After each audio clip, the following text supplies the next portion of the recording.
नमस्कार दोस्तों, मैं राहुल यादव, आपका मैथ्स का मेंटर, और आप देख रहे हैं मैथ्स का मैजिक।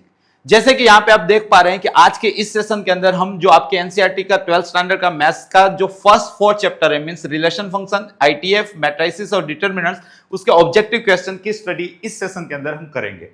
काम कहां लगेगा? जो आपके आने वाली बोर्ड एग्जाम है ना, उसके अंदर कहीं ना कहीं इसी टाइप के क्वेश्चन या तो सेम क्वेश्चन, क्योंकि बोर्ड की बात हो रही है, राइट, आपको दिख जाएंगे।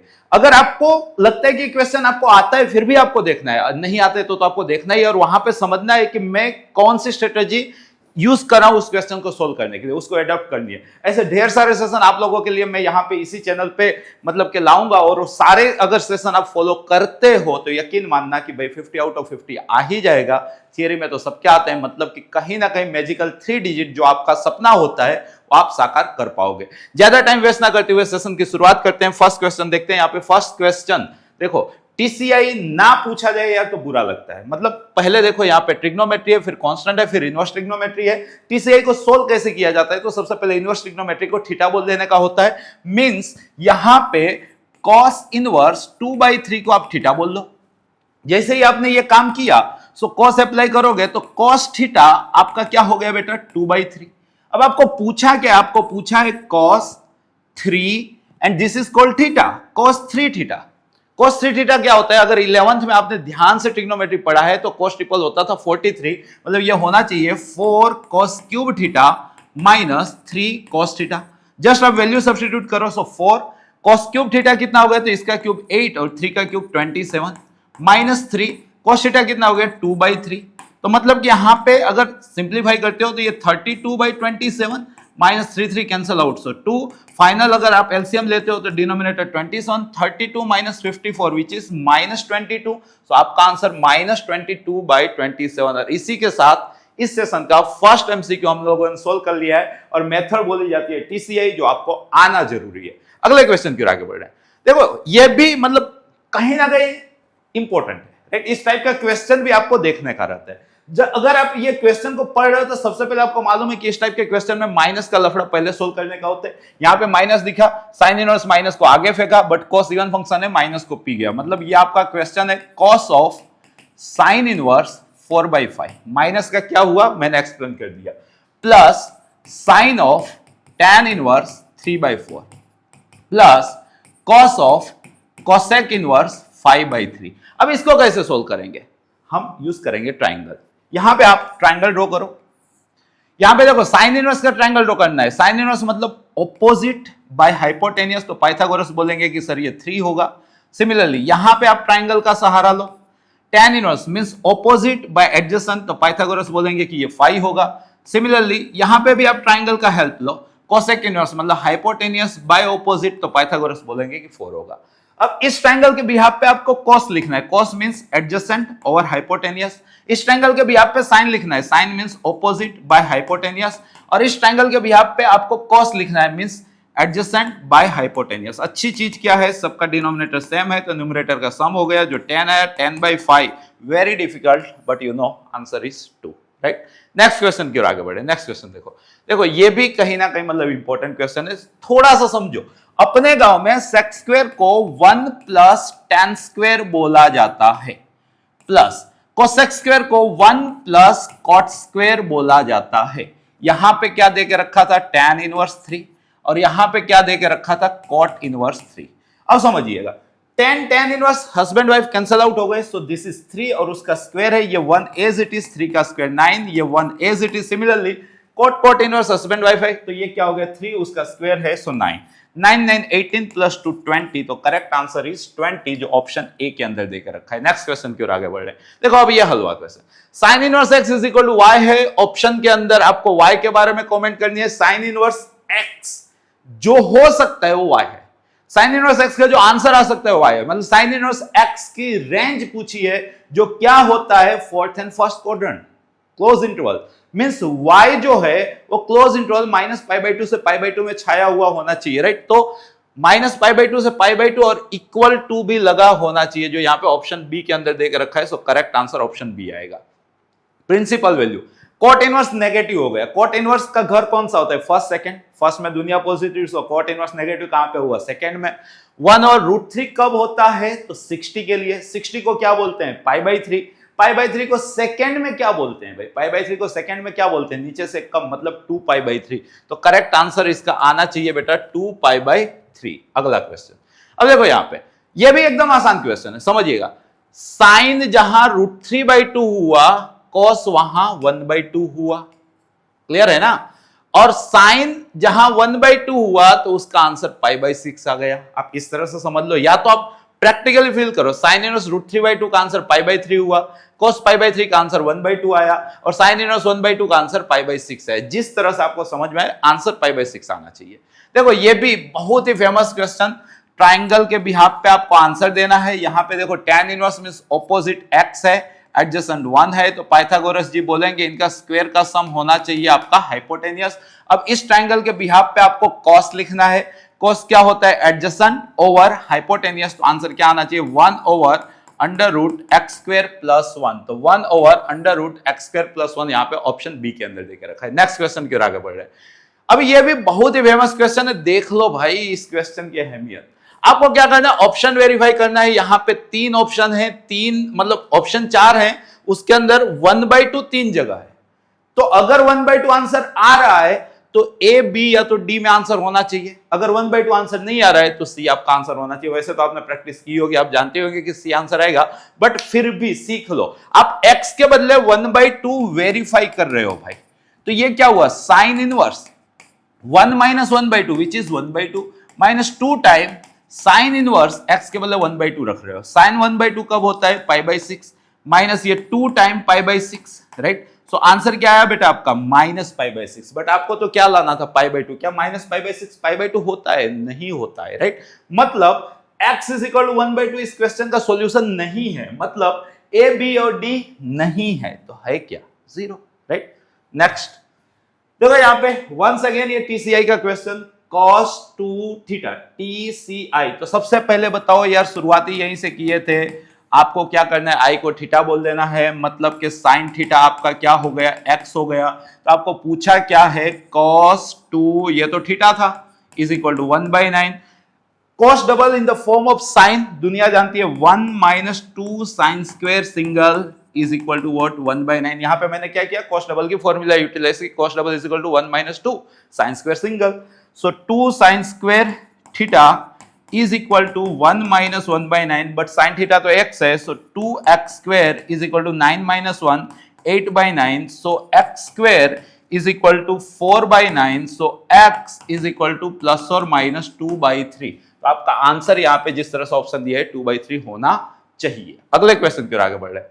देखो समझिएगा बेटा, cos 0 कब होता है? π/2 पे। तो मतलब पहली चीज जो दिमाग में आई कि सर ये साइन इनवर्स x/3 जो है ना, अगर वो π/2 हो जाए तो cos π/2 0 हो गया। इसका मतलब ये हुआ कि सर जो ये साइन इनवर्स x है ना, वो तो 3π/2 होगा। बट याद करो, साइन इनवर्स x कभी भी 3π/2 नहीं हो सकता है, क्योंकि वो क्या हो सकता है? -π/2 से π/2 क्लोज इंटरवल। मतलब कि which is not possible means this is not possible. यहां पे ऑप्शन मिस्टेक है, राइट? अगर आप आंसर ला रहे हो तो भी गलत ला रहे हो, क्योंकि ये ग्रेस वाला क्वेश्चन है। इसका आंसर आएगा नॉट पॉसिबल। मान लो कि सी के अंदर लिख के दिया है नॉट पॉसिबल, तो आपको ये टिक करना था। क्यों ऐसा, मैंने आपको समझाया, राइट? अगले क्वेश्चन की ओर आगे बढ़ रहे, समझिएगा। वंस अगेन TCI दिख गया। पहला काम बताओ बेटा, क्या करोगे? cot इनवर्स 1/5 को थीटा बोलोगे, दिख जाना चाहिए सर, TCI दिखना चाहिए। अगर cot इनवर्स 1/5 थीटा है तो cot थीटा कितना हो गया? 1/5। तो tan थीटा कितना हो गया? 5। तो पूछा क्या है बेटा? sin 2θ। sin 2θ क्या होता था 11 में? 2t/1 + t²। अब t मतलब tan थीटा मतलब 5, तो 2 time 5/1 + 25, so 10/26, so 5/13 is correct answer for this question, right? Next question की ओर आगे बढ़ रहे हैं, रिलेशन के क्वेश्चन। देखो भाई, आपको नेचुरल नंबर की बात करनी है। बात कैसी होनी चाहिए? जोड़ी की। जोड़ी में भी पहला एलिमेंट दूसरे एलिमेंट से 2 कम होना चाहिए और दूसरा एलिमेंट 6 से ज्यादा होना चाहिए। ज्यादा कुछ नहीं सोचने का, दूसरा एलिमेंट 6 से ज्यादा होना चाहिए, नहीं है भाई। बाकी हाँ चलो, ये तीनों ऑप्शन में दूसरा एलिमेंट 6 से ज्यादा है। पहला एलिमेंट दूसरे से 2 कम होना चाहिए। 8 - 2, यहां तो 6 चाहिए था, 8 - 2 हो गया 6। यहां पे देखो 7 - 2 बस, और कुछ पढ़ने का ही नहीं, राइट। नेक्स्ट क्वेश्चन की ओर आगे बढ़े। The relation as in the set R of real number defined as, अब देखो बेटा, आपको ये मालूम होना चाहिए कि लेस देन या ग्रेटर देन वाले रिलेशन कभी भी सिमेट्रिक नहीं होंगे, राइट। जैसे कि यहां पे समझिएगा, आपका जो रिलेशन है वो ये है, a लेस देन और इक्वल टू बी स्क्वायर। किस पे बात होने वाली है? रियल नंबर पे, राइट। चलो अगर ये बात रियल नंबर पे होने वाली है तो 1/2 के लिए थोड़ा सा सोच लो। तो 1/2 रियल नंबर ही है ना, 1/2 रियल नंबर होता है ना बेटा। तो ये a कॉमा ये सोच रहा हूं, तो सर ये तो ऐसा है 1/2 लेस देन और इक्वल टू 1/4। क्या 0.5 0.25 जितना या उससे छोटा होता है? नहीं।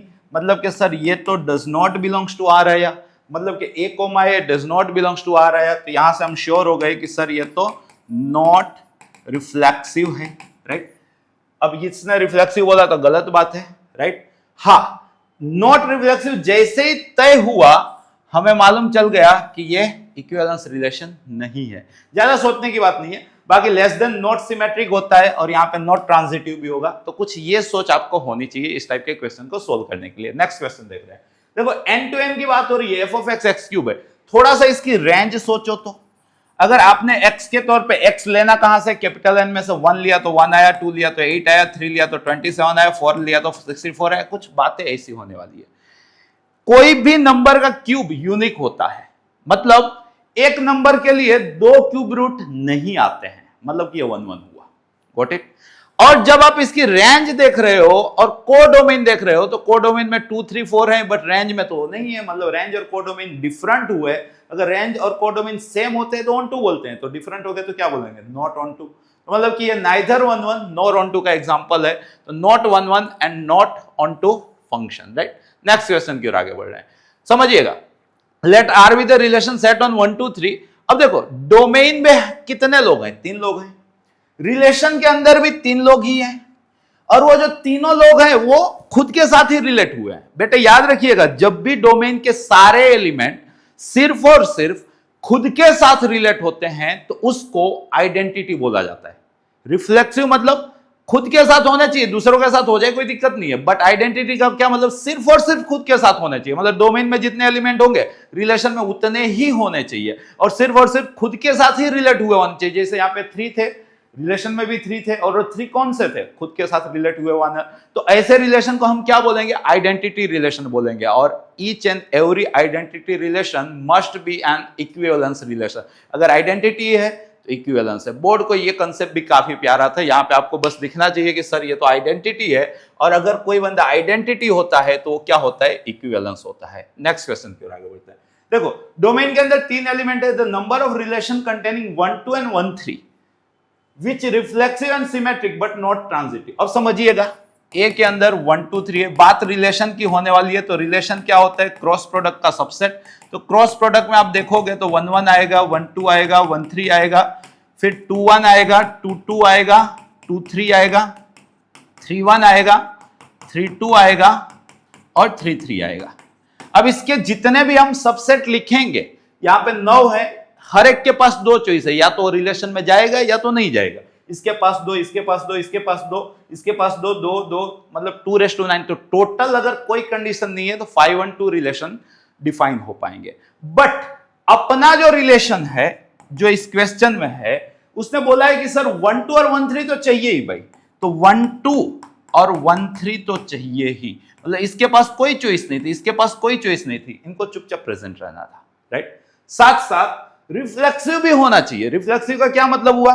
सर 1 1 2 2 और 3 3 के पास भी कोई चॉइस नहीं होनी चाहिए, मतलब ये भी डायरेक्टली प्रेजेंट रहेंगे, राइट।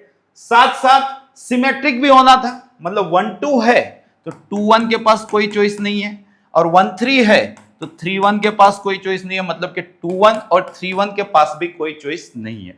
इतने एलिमेंट तो मस्ट प्रेजेंस चाहिए। अब कितने बचे?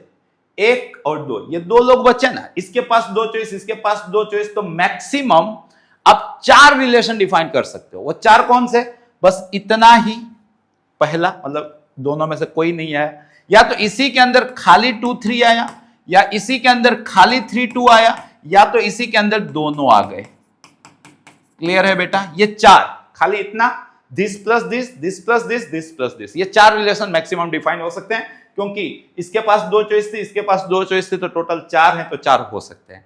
बट ये चार दिख रहे हैं, उसमें अगर ये दोनों ऐड कर लेंगे तो सारे एलिमेंट आ गए। सारे एलिमेंट मतलब यूनिवर्सल रिलेशन। यूनिवर्सल रिलेशन तो क्या होता है? Equivalence relation. यहां पे तो आपको नॉट ट्रांजिटिव चाहिए था, अगर ये दोनों ऐड कर दूंगा तो इक्विवेलेंस हो जाएगा, तो ट्रांजिटिव हो जाएगा, बट ट्रांजिटिव नहीं चाहिए, मतलब ये वाला ऑप्शन तो चाहिए ही नहीं।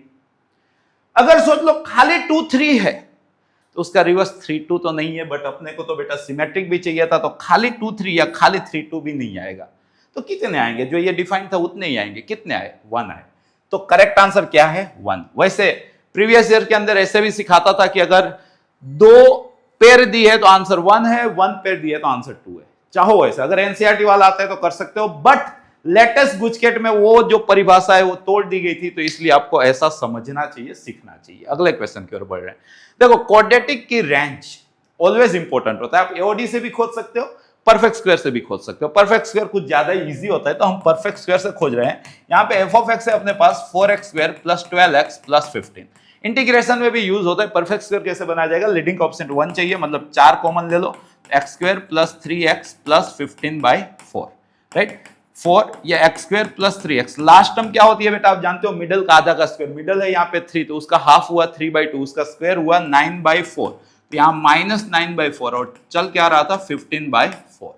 तो उससे हुआ क्या? 4 टाइम पहले का स्क्वायर रूट, मिडल की साइन, आखिरी का स्क्वायर रूट का स्क्वायर, और यहां पे देख लो 15 - 9 मींस 6/4। ये 4 से मल्टीप्लाई कर दो, सो 4 टाइम x प्लस 3/2 का स्क्वायर प्लस 6। अब स्क्वायर है ग्रेटर देन इक्वल टू 0, उसको 4 से मल्टीप्लाई किया तो 4 टाइम 0 मतलब ग्रेटर देन इक्वल टू 0, उसमें 6 ऐड किया तो मतलब ग्रेटर देन और इक्वल टू 6। तो इसकी रेंज आ गई बेटा क्लोज ओपन 6 टू इंफिनिटी, मतलब कि ग्रेटर देन इक्वल टू 6, 6 या 6 से बड़ा, तो इसकी रेंज आ गई क्लोज ओपन 6, क्लोज ओपन। अरे क्या बात है, यहां पे इंफिनिटी को बाउंड नहीं कर सकते, ऐसा होगा, right? Close open 6 to infinity, right? Next question पे आगे बढ़ रहे हैं। देखिए बेटा, ये भी एक अच्छा क्वेश्चन है। आपको x² प्लस y² 1 दे दिया है, xy कहां से लेना है? रियल में से लेना है। अब 5,5 के लिए सोचो, 25 प्लस 25 क्या 1 होगा? नहीं होगा, मतलब this is not belongs to R, मतलब ये क्या हो गया बेटा? Not reflexive, right? अगर सोचो xy r में है तो x² y² 1 होगा। yx अगर r में है तो y² x² 1 होना चाहिए। x² y² 1 है तो y² x² 1 होगा ही ना, तो मतलब ये था तो ये है, मतलब क्या हो गया ये बेटा? Symmetric, right? तो ये वाला रिलेशन सिमेट्रिक है, वो पक्का है, राइट? और सिंगल करेक्ट ही चल रहा है, तो बस सिमेट्रिक ही आप टिक कर दो। आ गया ना क्वेश्चन? अगले क्वेश्चन की ओर पढ़ रहे हैं। देखो यहाँ पे एक फंक्शन आपको देख रखा है, f of x is equal to 3 minus x raise to 5 raise to 1/5। आपको f पूछा है, जानते हो f वाले x को f of x से रिप्लेस करो, f वाले x को f of x से रिप्लेस करो। सो 3 माइनस x को f of x से रिप्लेस किया, रेस टू 5 चल रहा है, रेस टू 1/5 चल रहा है, डन है? Means 3 minus f of x क्या था आपका बेटा? 3 माइनस x5 रेस टू 1/5। ये आपने f of x लिखा, उसके माथे पे भी 5 और उसके माथे पे भी 1/5, यहां से 5 से 5 कैंसिल आउट हुआ। सो ये 3 माइनस 3 कैंसिल आउट हुआ तो जस्ट x5 बचा, रेस टू 1/5, 5 कैंसिल आउट हुआ तो x बचा। तो क्या आंसर आया बेटा इसका? x आना चाहिए कंपोजिशन, राइट? अगले क्वेश्चन की ओर आगे बढ़े। देखो n से n की बात हो रही है, x6 की बात हो रही है, आप समझिएगा बेटा। इसकी रेंज सोचो आप, जब आपने छोटा एलिमेंट 1 लिया तो 1/6, अगर 2 लिया तो 64, इस तरह से कहानी चलेगी। रेंज के अंदर 1 के बाद डायरेक्टली 64 है, बट कोडोमेन के अंदर 2 3 4 5 सब कुछ है, तो रेंज और कोडोमेन सेम नहीं है, मतलब ऑन टू नहीं है। दूसरा, अगर आप नेचुरल नंबर की बात कर रहे हैं तो किसी भी नंबर का 6th रूट नेचुरल नंबर की परिभाषा में यूनिक होगा। जैसे 64 का 6th रूट, वैसे तो प्लस और माइनस 2 आएगा, राइट? बट नेचुरल नंबर की बात है तो खाली 2 आएगा। मतलब के डिफरेंट आंसर के लिए डिफरेंट क्वेश्चन असाइन होंगे, मतलब के एक आंसर के लिए 2 क्वेश्चन असाइन नहीं हो सकते, मतलब के मेनी वन नहीं है, तो क्या है ये? 1 1 है। तो करेक्ट आंसर क्या आएगा इसका? 1 1 बट नॉट ऑन 2। आंसर क्या आना चाहिए बेटा इसका? 1 1 but not onto, right. Next question की ओर आगे बढ़ रहे हैं। देखो once again n to n की बात है, बात यहां पे हो रही है। अगर आप ओड लेके चल रहे हो, सोचिएगा अगर x ओड है तो x plus one, odd plus one क्या हो जाएगा बेटा, इवन। और अगर आप इवन लेके चल रहे हो, समझिएगा अगर x इवन है तो इवन माइनस वन क्या हो जाएगा, ओड। डन है ना कहानी। मतलब यहां से सारे इवन जनरेट हो रहे हैं, यहां से सारे ओड जनरेट हो रहे हैं, तो मतलब कभी भी रिपीट तो नहीं करेंगे। और लीनियर फंक्शन है तो इंटरनली भी रिपीट नहीं करेंगे। मतलब कि कहीं पे भी एक आंसर के लिए दो क्वेश्चन असाइन नहीं होंगे, मतलब ये मैनी वन नहीं होगा, मतलब ये क्या होगा, वन वन। अब यहां से सारे इवन बने, यहां से सारे ओड बने, मतलब के सारे एन जनरेट हो गए, मतलब रेंज और कोडोमिन क्या हो गया, सेम हो गया। तो रेंज कोडोमिन सेम हो जाते हैं तो उसको हम क्या बोलते हैं, ऑन टू। मतलब ये वाला वन वन और ऑन टू दोनों है, राइट। अगले क्वेश्चन की ओर आगे बढ़ रहे हैं। देखो इनवर्स की बात है, कहीं पे डज नॉट एग्जिस्ट नहीं दिया है तो क्वेश्चन आसान हो जाता है। इनवर्स खोजने के लिए क्या करते हैं, एफ ऑफ एक्स को y बोलते हैं, मींस 4x प्लस 3y हुआ। सो 4x आपका y माइनस 3 हुआ, x आपका y माइनस 3/4 हुआ। तो अगर x से f इनवर्स x लिखोगे तो y को x से रिप्लेस कर दोगे तो आपका आंसर x माइनस 3/4 होना चाहिए। हाँ, अगर डज नॉट एग्जिस्ट दिया होता तो 1 1 ऑन 2 की हम चिंता करते, बट वैसा ऑप्शन ही नहीं था तो चिंता काहे करें, राइट। अगले क्वेश्चन की ओर आगे बढ़ रहे हैं।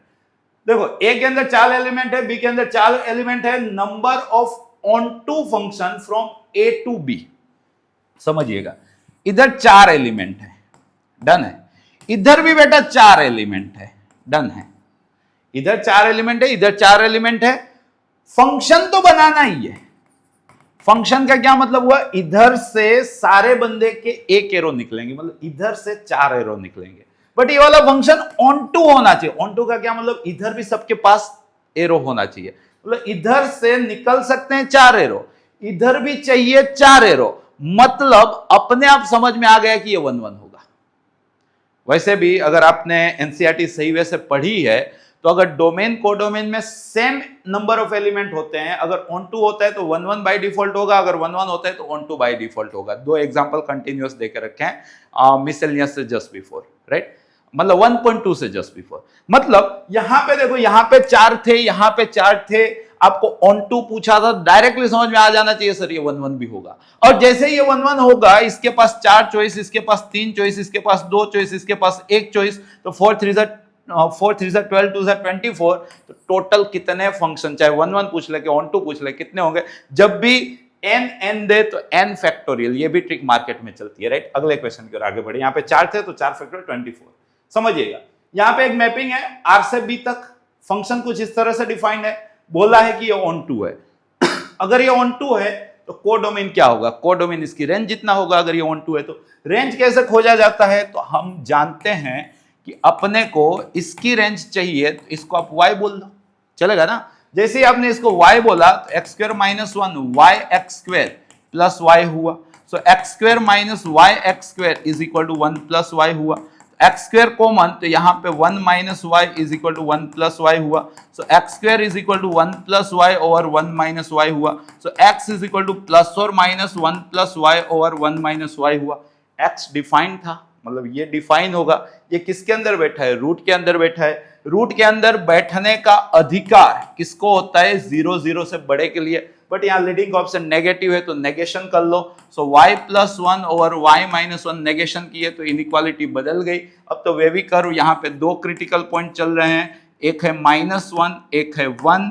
इक्वल टू लगाए तो न्यूमरेटर वाला क्लोज हो जाएगा। ओड डिग्री है तो प्लस माइनस प्लस, अपने को माइनस चाहिए तो इतना, मतलब कि y belongs to -1 to 1, right. मतलब कि इसकी रेंज क्लोज ओपन -1 to 1 है। ऑन टू था तो यही इसका कोडोमेन होना चाहिए। कोडोमेन b दे के रखा था तो b क्या होना चाहिए, क्लोज ओपन -1 से 1। सीखने का अच्छा क्वेश्चन है, समझने लायक क्वेश्चन है, राइट। अगले क्वेश्चन की ओर आगे बढ़े। नेक्स्ट क्वेश्चन देखो यहाँ पे। अब देखो वंस अगेन ITF आ गया। ITF तो यार बच्चों को आएगा ना, कोट 1 कब होता है आप बोलोगे सर π/4 पे। साइन आधा कब होता है आप बोलोगे π/6, उसका 3 टाइम तो π/2। माइनस कोसेक 2 कब होता है π/6 पे, बट -2 कब होगा -π/6 पे। क्लियर है। -3 10 1 और √3 कब होता है π/6 पे। तो फाइनली यहां पे देखेंगे तो यहां पे π/6 माइनस π/2, इसको आप समझ लो π/2 है। सो π/2 माइनस π/2 कैंसल आउट। सो आपको पूछा है π/4 प्लस π/6, तो मतलब कि 6π प्लस 4π 10π/24 मतलब 5π/12। आपका आंसर क्या होना चाहिए बेटा? 5π/12। And matrix B and C 2 cross 3, तो आपको A into B minus C की बात हो रही है। सबसे पहले B का ऑर्डर क्या है? तो B और C सेम ऑर्डर क्या है? 3 क्रॉस 2। तो भाई सब्सट्रैक्शन सेम ऑर्डर में ही होता है, तो इसका ऑर्डर क्या आएगा? 3 क्रॉस 2। जबकि A का ऑर्डर क्या है? ओके, ये 2 क्रॉस 3 वाले थे, थोड़ा सा क्वेश्चन रीड करने में मिस्टेक है। ये आपका 2 क्रॉस 3 था, ये भी आपका 2 क्रॉस 3 था, सेम ऑर्डर है तो सब्सट्रैक्शन हो गया, जिसका ऑर्डर क्या है? 2 क्रॉस 3।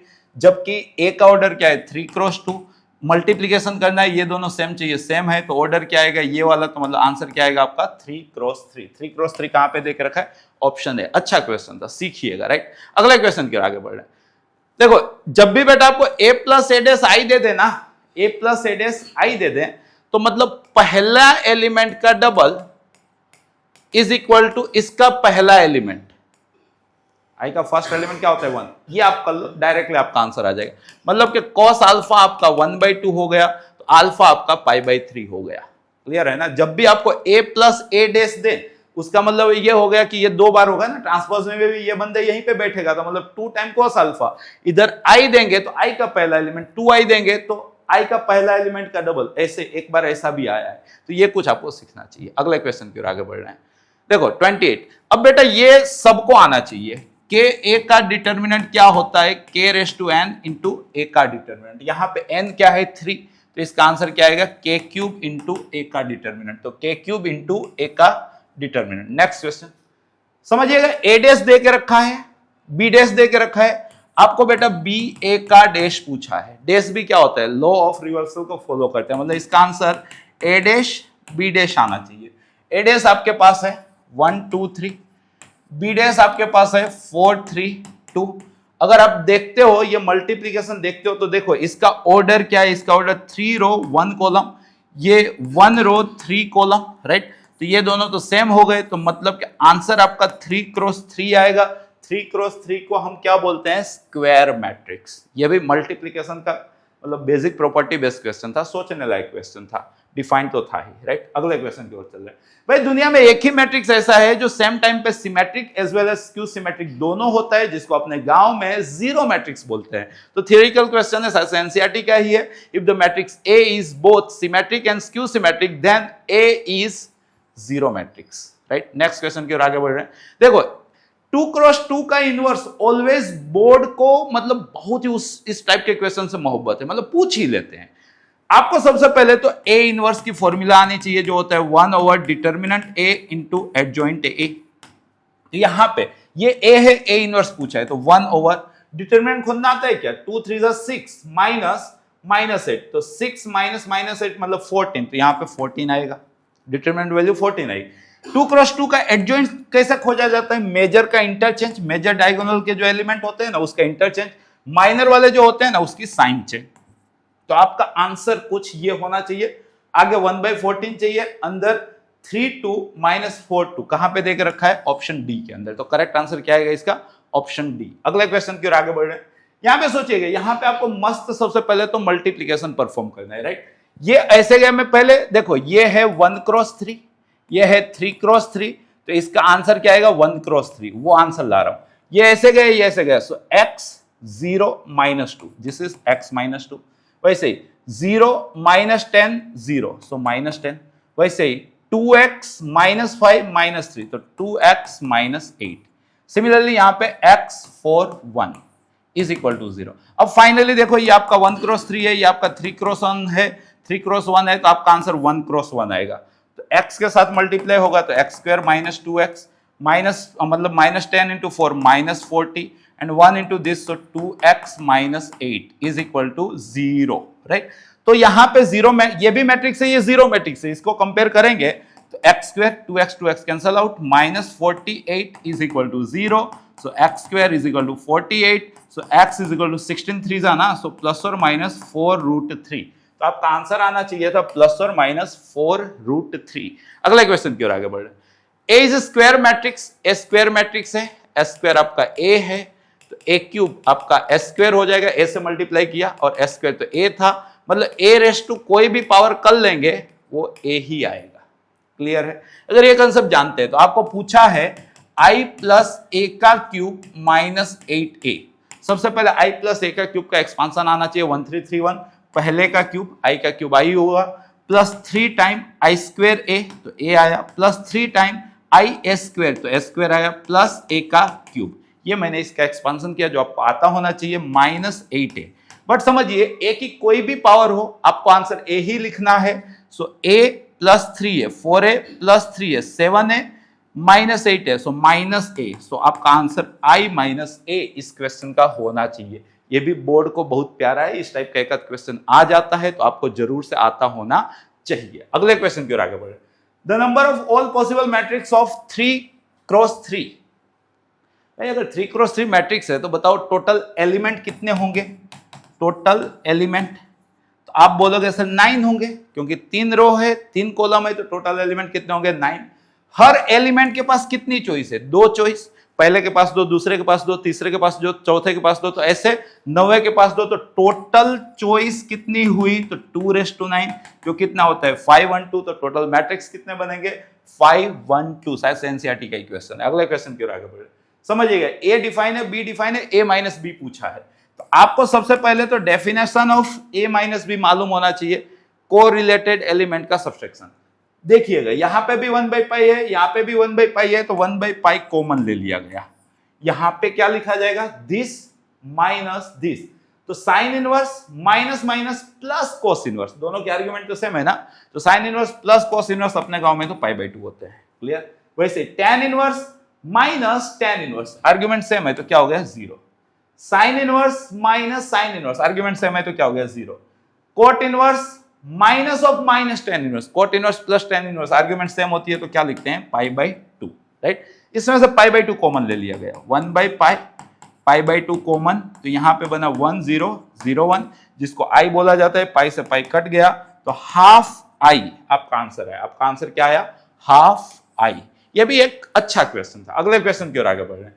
समझिएगा ए अल्फा डिफाइंड है, आपको A alpha into A minus alpha पूछा है, तो ए अल्फा आपका हो गया C S minus S C into alpha के बदले माइनस अल्फा लिखो, ये तो बोले ना थे तो ये सी ही रहा, ये माइनस को आगे भेज देगा तो मतलब माइनस एस हो गया, ये माइनस को आगे भेज देगा तो माइनस माइनस प्लस एस हो गया, और ये तो बोले ना थे अल्फा के बदले माइनस अल्फा लिखो, बोले ना था मतलब इवन फंक्शन, तो माइनस को पी जाएंगे तो सी ही रहेगा। अब मल्टीप्लीकेशन चाहिए भाई, ये ऐसे गए तो ये C square plus S square cos square plus sine square 1, यहाँ पे minus C S plus C S 0, यहाँ पे minus C S plus C S 0, यहाँ पे S square plus C square 1, तो इसको तो बेटा क्या बोला जाता है? आई। सो करेक्ट आंसर इसका क्या आएगा? आई। अच्छा क्वेश्चन था। अगले क्वेश्चन की ओर आगे बढ़ते हैं। देखो if A and B are symmetric matrix of same order, भाई ए सिमेट्रिक मैट्रिक्स है, सिमेट्रिक किसे कहते हैं? Transpose itself. वैसे बी भी सिमेट्रिक मैट्रिक्स है तो बी डैश क्या होना चाहिए? बी।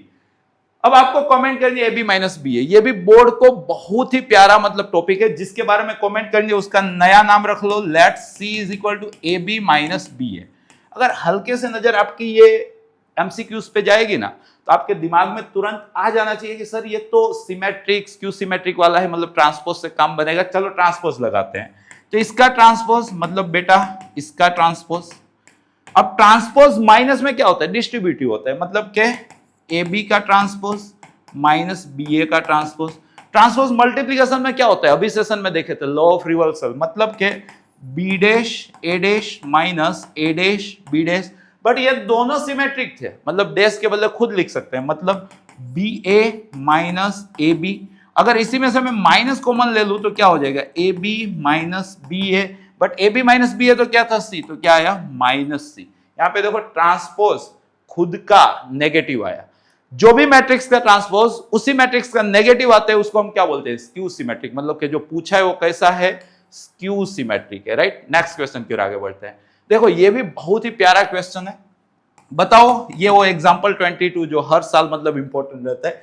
ए को मैं A plus A dash by 2 plus A minus A dash by 2 लिख सकता हूं, जिसके अंदर मान लो कि इसका नाम बी है, इसका नाम C है, तो ये आपका सिमेट्रिक होता है, ये आपका स्क्यू सिमेट्रिक होता है। एग्जाम्पल 22 वाली टेक्निक आपको ये आनी चाहिए। अगर आप ये जान गए तो आपको क्या बोला है कि ना सर आप A को लिखो, क्या लिखो, B प्लस C/2। अच्छी बात है। जहां पे B स्क्यू सिमेट्रिक है, मतलब कि ये वाली चीज B हुई skew symmetric, and C symmetric है, मतलब ये वाली चीज C हुई, मतलब कि C/2 इतना हुआ, राइट। तो C कितना हुआ, अगर C/2 इतना हुआ तो इन दोनों को कंपेयर करोगे तो 2 से 2 कट जाएगा ना, तो C क्या आएगा आपका A प्लस A डैश। क्या आंसर आना चाहिए बेटा आपका A प्लस A डैश। अच्छा क्वेश्चन है ये। अगले क्वेश्चन की ओर आगे बढ़ रहे हैं। A into adjoint of A, बेटा कुछ आए ना आए आपको ये जरूर से आना चाहिए। A into adjoint of A क्या होता है, डिटर्मिनेंट A इंटू I। क्यों होता है अगर जानना है तो आप लिखते हो sir A inverse is equal to 1 over determinant A into adjoint of A। Both side आप A से मल्टीप्लाई कर लो, तो A इंटू A इनवर्स जो क्या हो गया I is equal to 1 over determinant A, यहाँ पे A into adjoint A। So ये तो कांस्टेंट है, इधर आ गए, इसलिए ऐसा होता है। अब आपको ये पक्का आना चाहिए। जैसे ही आप ये सीख गए तो आप इसका डिटर्मिनेंट खोज सकते हो ना। डिटर्मिनेंट A कितना हुआ, 16 minus 9 7 into 1 7, 4 minus 3 1 into minus 3 minus 3, 3 minus 4 minus 1 into 3 minus 3, so 7 minus 6 which is 1। तो मतलब इसका आंसर आया 1 इंटू आई, सो करेक्ट आंसर क्या होना चाहिए इसका, ऑप्शन बी। अगले क्वेश्चन की ओर आगे बढ़ रहे हैं।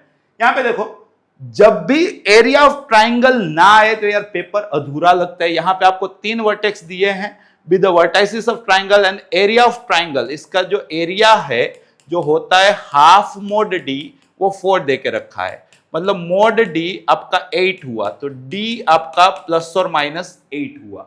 डी कैलकुलेट कैसे किया जाता है, तो बेटा यहाँ पे फर्स्ट पॉइंट, यहाँ पे सेकेंड पॉइंट, यहाँ पे थर्ड पॉइंट, 1 1 1, राइट। अब आप सेकेंड कॉलम से एक्सपांशन लगा लो, तो -2 के साथ इतना कैंसल, k -4, मतलब मोड डी 8 था, डी प्लस और माइनस 8 था, डी कितना आया -2k plus 8 is equal to plus और माइनस 8। अगर आप इसको प्लस मानोगे तो 8 8 कैंसल आउट हो जाएंगे, तो k 0 आएगा। अगर आप इसको माइनस मानोगे तो -8 इधर आएगा, तो 16, 2k 16, तो k 8 आएगा। So k is equal to 0 और k is equal to 8। Correct answer क्या आएगा, ऑप्शन ए। अगले क्वेश्चन की ओर आगे बढ़ रहे हैं। देखो इस टाइप का भी क्वेश्चन काफी इंपॉर्टेंट है। आपको एक मैट्रिक्स दे के रखा है, यहाँ पे थीटा की रेंज दे के रखी है, और ऑप्शन जो है वो डिटर्मिनेंट ए के चल रहे हैं। तो आप डिटर्मिनेंट ए यहां से डेवलप कर लो एकदम हिम्मत रख के। तो 1 के साथ क्या आया, तो 1 प्लस सी स्क्वायर, प्लस सी के साथ क्या आया, C plus C means 2c, और -1 के साथ क्या आया, तो सी स्क्वायर प्लस 1। क्लियर है। तो यहां पे देखो सी स्क्वायर प्लस 1, सी स्क्वायर प्लस 1 कैंसल आउट हो गए, ये तो कैंसल आउट हो गए, राइट। तो यहां पे क्या बचा आपके पास, 2c स्क्वायर। क्या बचा, 2c स्क्वायर, मतलब कि 2 टाइम। और कॉस स्क्वायर की रेंज 0 से π/2 में कितनी होगी, तो 0 से 1 होगी, 0 से 1 होगी। 0 नहीं हो सकता है, 1 नहीं हो सकता है, उसका स्क्वायर 0 नहीं हो सकता है, 1 नहीं हो सकता है। मतलब क्या आंसर आया, 0 से 2। क्या आंसर है आपका, 0 से 2। तो डिटर्मिनेंट ए 2 नहीं हो सकता है, 2 नहीं हो सकता है, 0 नहीं हो सकता है, 2 to 4। मतलब कि कुछ स्लाइटली हम लोगों ने सोल्व करने में मिस्टेक तो नहीं किया ना। 1 के साथ 1 प्लस सी स्क्वायर, प्लस सी के साथ c प्लस सी, -1 के साथ सी स्क्वायर प्लस 1, तो सी स्क्वायर प्लस 1 कैंसल आउट, ये सही किया है। तो डिटर्मिनेंट a बिलोंग्स टू 0 से 2, जो यहां पे देखो 0 नहीं हो सकता है, 2 नहीं हो सकता है, बट उसके बीच का हो सकता है। तो यहां नहीं हुआ, यहां भी नहीं हुआ, यहां भी नहीं हुआ, यहां भी नहीं हुआ। तो ये भी मतलब इसका करेक्ट एक्सप्लेनेशन मैंने यहां पे दे के रखा है, बट ऑप्शन नहीं सेट हो रहे हैं। अगले क्वेश्चन की ओर आगे बढ़ते हैं। Let A B a non singular square matrix 3x3। आपको ये भी मालूम होना चाहिए बेटा, एडजॉइंट ऑफ ए का डिटरमिनेंट क्या होता है, ए का डिटरमिनेंट रेज टू n-1। यहाँ पे 3x3 की बात हो रही है, तो n कितना है, 3। तो ये क्या हुआ, डिटरमिनेंट a रेज टू 3 - 1 2। तो आपका आंसर आएगा डिटरमिनेंट a का स्क्वायर। अगले क्वेश्चन की ओर आगे बढ़ रहे हैं। If area of triangle is 4, area of triangle जो अभी देखे थे हाफ मोड डी, ये कितना है 4। सो मोड डी कितना हो गया 8, सो डी कितना हो गया प्लस और माइनस 8। अब वर्टेक्स आपको दे कर रखे हैं तो वर्टेक्स से डी खोदना आपको आता है ना, -2 0 0 4 एंड 0 के, राइट, -2 0 0 4 0 के, यहाँ पे 1 1 1, आप एक्सपांशन लगा लो फर्स्ट कॉलम के साथ, तो -2 के साथ 4 माइनस के मीन्स -8 प्लस 2 के मीन्स -8 प्लस 2 के, सेमी क्वेश्चन हो गया क्या, प्लस और -8। अगर +8 लेके चल रहे हो so 2k is equal to 16, so k is equal to 8, -8 लेके चल रहे हो कैंसल आउट तो k इज इक्वल टू 0, तो k की वैल्यू 0 8, उसमें भी शायद से ऑप्शन ए में ही आ रहा था, राइट। अगले क्वेश्चन की ओर आगे बढ़ रहे हैं। अब देखो दो डिटर्मिनेंट सेम है तो डिटर्मिनेंट में कॉरेस्पॉन्डिंग एलिमेंट कभी भी सेम नहीं करने का, राइट। क्या करने का, डिटर्मिनेंट वैल्यू खोजने की, क्योंकि डिटर्मिनेंट एक स्केलर क्वांटिटी है, वैल्यू है, right. So 3 minus X square left hand side is equal to 3 minus 8, so 3 3 cancel out, minus minus cancel out, तो X square is equal to 8, so x is equal to plus और -2√2 जो आपको option D में देकर रखा है। Next question, which of the following is correct, इसके अंदर से कौन सा करेक्ट है, डिटर्मिनेंट इज स्क्वायर मैट्रिक्स। अगर डिटर्मिनेंट मैट्रिक्स होता तो अलग से क्यों पढ़ने का होता, मतलब डिटर्मिनेंट मैट्रिक्स नहीं है तो ये तो नहीं करेक्ट स्टेटमेंट है। Determinant is a number associated to a matrix, determinant number है, एसोसिएट टू मैट्रिक्स है, बट सारे मैट्रिक्स से डिटर्मिनेंट नहीं निकलता है, तो ये भी रॉन्ग हो गया।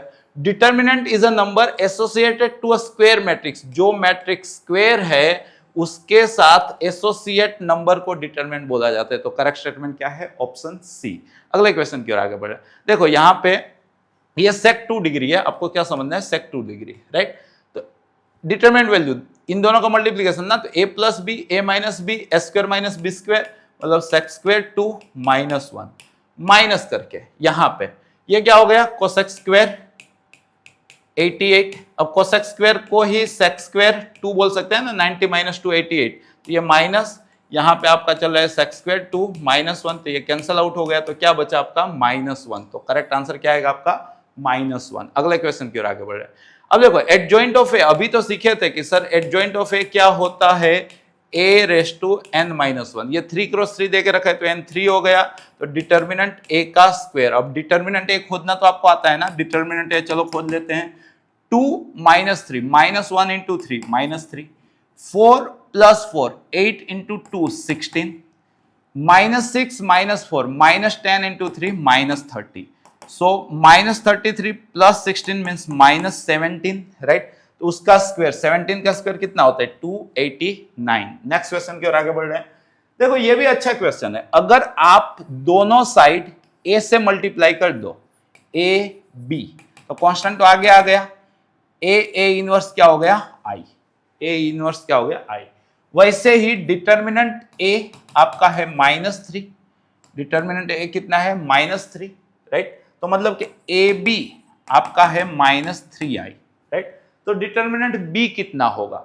अब हम यहां पे क्या कर रहे हैं, मतलब determinant applying both sides, so this is determinant a, determinant b is equal to -3n determinant i, सारे प्रॉपर्टी अप्लाई कर दी, k a का k⁻n × a वाला कंसेप्ट लगाया, a b का a × b। अब डिटर्मिनेंट a तो अपने पास -3 था, डिटर्मिनेंट b पूछा है, n 3 क्रॉस 3 देके रखा है तो -3 का क्यूब -27, और i का डिटरमिनेंट 1 हो रहा है, माइनस से माइनस कैंसल, 27/3 9, सो डिटरमिनेंट b की वैल्यू निकल के आई बेटा 9। धीरे धीरे एंडिंग की ओर जा रहे हैं। देखो ये वाला क्वेश्चन क्या बोला है, द माइनर ऑफ 4 कहां पे है, इसका माइनर, तो ये तो कौन सी, मतलब सेकेंड रो थर्ड कॉलम है, तो माइनर में तो साइन देखने की नहीं होती है, तो ये भूल गए, तो 10 + 3 13, तो मतलब कि ये और ये तो नहीं आएंगे। अच्छा -7 का कोफैक्टर, तो ये थर्ड रो थर्ड कॉलम मतलब पॉजिटिव हुआ, तो मतलब के माइनर ही कोफैक्टर होगा, जो कितना आएगा 0 + 18, तो +18 आना चाहिए, तो यहां पे है, तो ये चला गया, खोदना आपको आना चाहिए।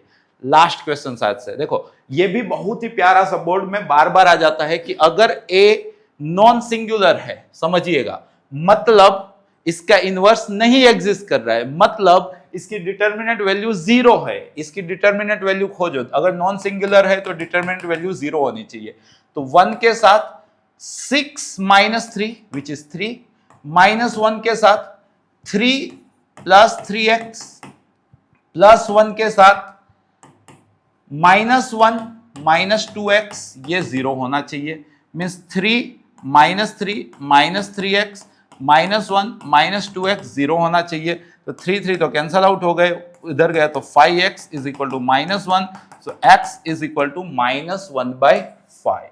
तो शायद से नहीं, कॉन्फिडेंटली ये सेशन के जिसके अंदर आप अपने 12th स्टैंडर्ड के एनसीईआरटी के फर्स्ट 4 चैप्टर जो आपके आने वाली बोर्ड एग्जाम में काफी हेल्पफुल हो, वैसे सारे predicted method one shot 50 MCQ की स्टडी आपने कंप्लीट कर ली है।